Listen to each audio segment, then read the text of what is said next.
बिस्मिल्लाहिर्रहमानिर्रहीम, अस्सलाम वालेकुम। मैं हूँ गज़ाला नौरी, एक नए व्लॉग के साथ एक दफ़ा फिर आपकी खिदमत में हाजिर हूँ। नाज़रीन, मैंने आपको चंद रोज़ कबल बताया था कि कंधार में एक अहम इजलास होने जा रहा है। जो तालिबान अमीर है मुल्ला हिबतुल्लाह अख़ुंज़ादा, उनकी जानिब से ये इजलास तलब किया गया था और उसके साथ ही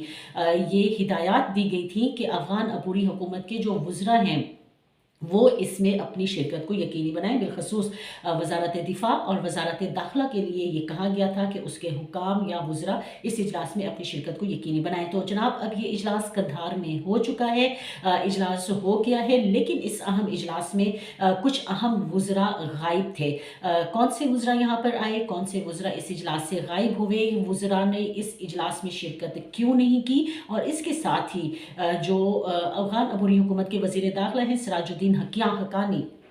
वो गुज़िश्ता कुछ रोज़ से न सिर्फ ये कि मंजर आम से गायब हैं, बल्कि वो गुज़िश्ता कुछ रोज़ से अफ़गानिस्तान में भी नहीं हैं। कहाँ पर हैं, उन्होंने इस अहम इजलास में शिरकत क्यों नहीं की, इस हवाले से आज बात करेंगे। और उसके बाद आपको बताऊंगी कि अमेरिकी सदर डोनाल्ड ट्रंप, जो कि जब से उन्होंने अपने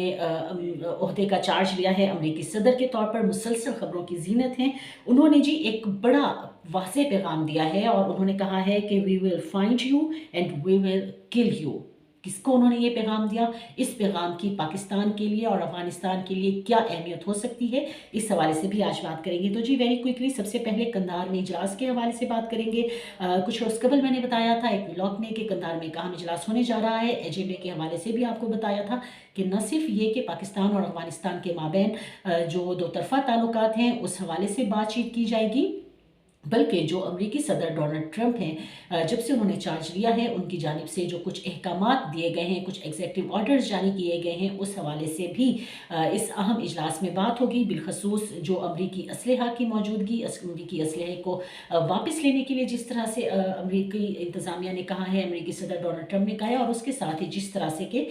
जो अमेरिकी वज़ीर ख़ारजा हैं उनकी जानिब से तालिबान रहनुमाओं की सरों की कीमत मुकर्रर करने के हवाले से जो बयान सामने आया था, उस सारी सिचुएशन को इस इजलास में ज़ेरे बहस लाया जाना था। अहम इजलास था, इसके पॉइंट से ही वाज़ेह हो जाता है। इस इजलास में जी कंधार में हुआ इजलास, मुल्ला हिबतुल्लाह अख़ुंज़ादा ने इस इजलास की सरबराही की। जो वज़ीर दिफा हैं मुल्ला मोहम्मद याकूब, वो इस इजलास में शरीक हुए, और इसके साथ ही मुल्ला अब्दुल गनी ब्रदर भी इस इजलास में शरीक हुए। मुल्ला मोहम्मद अब्दुल गनी ब्रदर के हवाले से आपको ये बताती चलूँ कि जो तालिबान की ये अगरचे तालिबान की जो अबूरी हुकूमत है उसका तो हिस्सा नहीं है, बट इनके जो तालिबान रहनुमाओं के अंदर एक बहुत असर व रसूख रखते हैं और इनकी बात बहुत ज़्यादा मानी जाती है और इनको बड़ी इज्जत और कदर की निगाह से देखा जाता है जी तालिबान रहनुमाओं के बीच में। तो उनकी शिरकत भी बड़ी इम्पोर्टेंस की हामिल थी, लेकिन इसमें वज़ीर दाखिला सिराजुद्दीन हक्कानी शरीक नहीं हुए, और इसके साथ ही इसमें शेर अब्बास तानकज़ई, जो कि अहम रुकन हैं अफ़गान काबीना के, वो भी इसमें शरीक नहीं हुए। सिराजुद्दीन हक्कानी का शामिल ना होना एक बड़े अचंभे की बात थी, क्योंकि मैं आपको पहले बता चुकी हूँ कि सिराजुद्दीन हक्कानी उन चंद रहनुमाओं में शामिल हैं जिन्होंने हमेशा पाकिस्तान और अफ़गानिस्तान के माबैन ताल्लुकात ठीक होने के हवाले से बात की है, और उन्हीं की काविशें थीं कि जब मैंने आपको बताया कि UAE में एक अहम बातचीत हुई थी, एक अहम मीटिंग हुई थी कुछ पाकिस्तानी हुकाम के दरमियान, और उसमें अफ़गानिस्तान की जानिब से जो वफ़द था उसकी सरबराही सिराजुद्दीन हक्कानी कर रहे थे, लेकिन वो मौजूद नहीं थे। जब मैंने इस खबर के हवाले से मज़ीद तहकीक की और मज़ीद पूछ-गुछ की कि वो कहाँ पर मौजूद हैं या वो क्यों मौजूद नहीं थे, तो मुझे पता ये चला कि जो सिराजुद्दीन हक्कानी है वो अफ़गानिस्तान में ही मौजूद नहीं है। तो जी सिराजुद्दीन हक्कानी जो है वो इस वक्त UAE में ही मुकीम है। गुज़िश्ता 10 से 12 रोज़ से वो UAE में मौजूद हैं, और न सिर्फ ये कि सिराजुद्दीन हक्कानी जो कि वज़ीर दाखिला हैं अफ़गानिस्तान के, वो बल्कि जो अफ़गानिस्तान की इंटेलिजेंस है, अफ़गान इंटेलिजेंस, उसके जो कुछ अहम आला हुकाम हैं वो भी UAE में मौजूद हैं। शेर अब्बास तानकज़ई ने भी इस इजलास में शिरकत नहीं की, उनके हवाले से भी आपको बता चुकी हूँ कि कुछ रोज़ कबल एक बड़ा सख्त बयान दिया था उन्होंने ख़वातीन की तालीम के हवाले से और ख़वातीन के हकूक़ के हवाले से,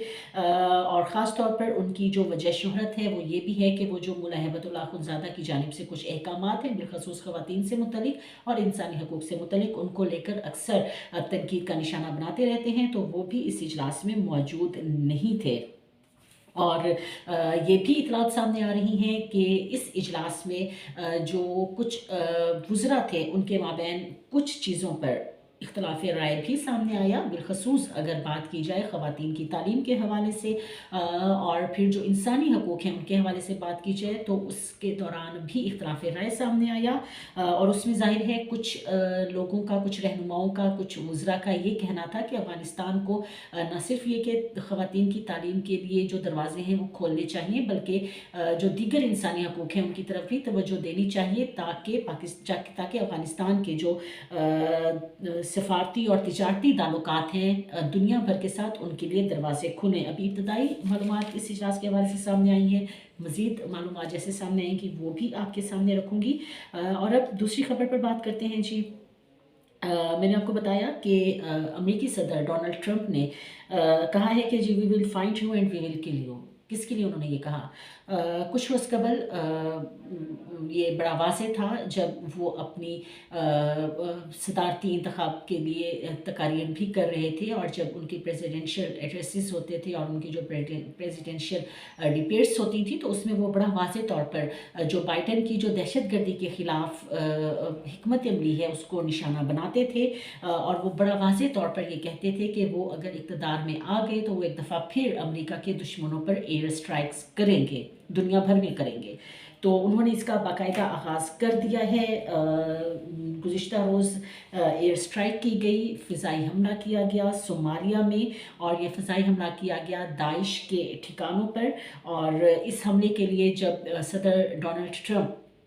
अहकामात दे रहे थे और उस पर जब वो साइन कर रहे थे तो उन्होंने बड़ा वाज़े ये कहा कि we will find you and we will kill you, कि हम आपका पीछा करेंगे और आपको मारेंगे जहाँ पर भी आप मौजूद होंगे। इस हमले के बाद जो इब्तदाई बयान जारी किया गया अमेरिका की जानिब से, उसमें ये कहा गया कि जो दाइश के खुफिया ठिकाने थे या जो उनके रहनुमा थे उन पर कामयाबी से हमला किया गया है, एयर स्ट्राइक्स की गई हैं। और उसके साथ ही जो उनके डिफेंस मिनिस्टर हैं अमेरिका के, उन्होंने भी ये कहा कि सोमालिया में जो दौलत इस्लामिया की मौजूदगी है उसको ख़त्म करेंगे, ना सिर्फ सोमालिया में बल्कि दुनिया भर में ये ख़त्म करेंगे इसको। और सदर डोनाल्ड ट्रंप ने ये भी कहा कि जो गुज़िश्ता अमरीकी हुकूमत थी, यानी कि जो बाइडन के दौरे इक़्तिदार में दहशतगर्दी के ख़िलाफ़ कार्रवाइयाँ उस तरह से नहीं की गई, और अब दुनिया भर में दहशतगर्दों के ख़िलाफ़ कार्रवाइयाँ की जाएंगी। इसकी एक बड़ी सिग्निफिकेंस है बिलखसूस अफ़गानिस्तान के लिए, क्योंकि इससे कबल जो अमेरिका की कौमी सलामती के मुशीर हैं वो भी बड़ा वाज़ेह मौक़िफ़ रखते हैं अलकायदा की जो तंजीम है और जो अलकायदा के रहनुमा हैं उनके हवाले से, और फिर जो दाइश है उसके हवाले से भी वो बड़ा वाज़ेह मौक़िफ़ रखते हैं और उसको अमेरिका की सलामती के लिए बारहा एक ख़तरा करार दे चुके हैं। और हम ये जानते हैं कि जो दाइश खुरासान है उसका एक चैप्टर अफ़गानिस्तान में मौजूद है, और न सिर्फ ये कि दाइश खुरासान का चैप्टर अफ़गानिस्तान में मौजूद है बल्कि इसके साथ ही जो अलकायदा के कई रहनुमा हैं जिनके अफ़गान तालिबान के साथ बरह रास्त ताल्लुकात हैं, उनके भी वहाँ पर ठिकाने मौजूद हैं। अलकायदा के कई रहनुमाओं के साथ अफ़गान तालिबान के बाकायदा रवाबित होते हैं, ठिकाने मौजूद हैं, और अलकायदा के कई रहनुमा जो अफ़गानिस्तान है वहाँ पर मौजूद भी होते हैं। तो ये यकीनी तौर पर अफ़गानिस्तान के लिए लम्हे फ़िक्र है, और अगर अमेरिका अफ़गानिस्तान में भी एयर स्ट्राइक्स करते हैं तो ये यकीनी तौर पर पाकिस्तान के लिए भी नहायत अहमियत का हामिल मामला होगा। उसके साथ आपको वेरी क्विकली ये बताती चलूँ कि एक दफ़ा फिर पाकिस्तान के मौक़िफ़ की तायद हो गई है, और जो अफ़गान नायब गवर्नर का बेटा है वो पाकिस्तान में ख़वारिज के साथ हलाक हो गया है। सिक्योरिटी फोर्सेस ने नहायत कामयाबी के साथ ये सारा ऑपरेशन किया। इसकी तफसीलात आपको वेरी क्विकली बताती चलूँ कि 30 जनवरी को अफ़गान सूबा बादखेस है उसके नायब गवर्नर हैं मौलवी ग़ुलाम मोहम्मद का बेटा बदरुद्दीन उर्फ यूसुफ उन 4 ख़वारिज के साथ शामिल था जिनको पाकिस्तान की सिक्योरिटी फोर्सेस ने एक ऑपरेशन के दौरान हलाक किया। इस हवाले से जी बताया ये जा रहा है कि जो अफ़गान तालिबान का आला ओहदेदार का बेटा है यूसुफ बदरुद्दीन उर्फ यूसुफ, वो टीटीपी के साथ मौजूद था, पाकिस्तान के ख़िलाफ़ दहशतगर्दी की कार्रवाइयों में मुलव्विस था। और सबसे बड़ी बात यह है कि अब अफ़गान हुकूमत से जब ये रब्ता किया गया कि वो अफ़गान नायब गवर्नर के बेटे की लाश को वसूल करें, तो अफ़गानिस्तान की अबूरी हुकूमत उसकी लाश वसूल करने से भी इनकारी है। ये एक और बहुत बहुत बड़ा सबूत है इस बात का, जिसका हमेशा से पाकिस्तान अदा करता रहा है कि जो अफ़गानिस्तान है उसकी सरजमीन पाकिस्तान के ख़िलाफ़ इस्तेमाल हो रही है। फितनतुल ख़वारिज की पनाहगाहें हैं, फितनतुल ख़वारिज के ग्रुप्स वहाँ पर मौजूद हैं, और अब ये साबित हो चुका कि जो अफ़गानिस्तान की अबूरी हुकूमत है हमेशा वो पाकिस्तान के ख़िलाफ़ कार्रवाइयाँ करती रही है, और अब अफ़गानिस्तान के एक आला हुकाम, एक अहम सूबे के नायब गवर्नर के बेटे की फितनतुल ख़वारिज के दहशत गर्दों के साथ यहाँ पर मौजूदगी और पाकिस्तान के ख़िलाफ़ कार्रवाई ये साबित करती है कि न सिर्फ ये कि अफ़गान अबूरी हुकूमत फितनतुल ख़वारिज को सपोर्ट कर रही है, बल्कि अफ़गान अबूरी हुकूमत के अपने लोग भी इसमें बराह रास्त मुलव्विस हैं। तो ये एक और अहम खबर जो पाकिस्तान के हवाले से थी, और इसके साथ ही मुझे इजाज़त दीजिए इस दुआ के साथ कि आप जहाँ रहें खुश रहें, सलामत रहें, और मुझे भी अपनी दुआ में याद रखिएगा। अल्लाह हाफ़िज़। पाकिस्तान ज़िंदाबाद।